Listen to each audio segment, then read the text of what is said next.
रामकृष्ण हरी मंडळी, शेतातला गावाकडून पाहुण्यांच्या शेतातल्या शेंगांचा वानावळा आलाय बरं का आपल्याला.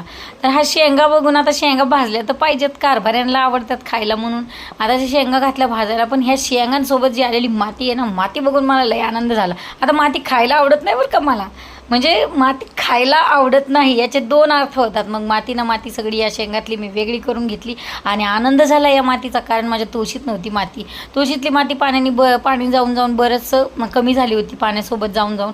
मग ही माती सगळी गोळा केली, शेंगा भाजायला घातल्या आणि ही माती सगळी तुळशीमध्ये नेऊन घातली. कारण हिथं मी रोपवाल्यांकडं सगळ्यांना विचारली माती आहे का, तर ताई 2 दिवसांनी देतो, 3 दिवसांनी देतो. मग नंतर त्यांनी आणली पण मी विचारायला गेले नाही, म्हणून ही काळी भोर अशी माती मला तुळशीत घालायला मिळाली. ह्याचा खूप म्हणजे खूप आनंद झाला, कारण तुळस खूप छान आली होती पण माती खूप कमी झाली होती.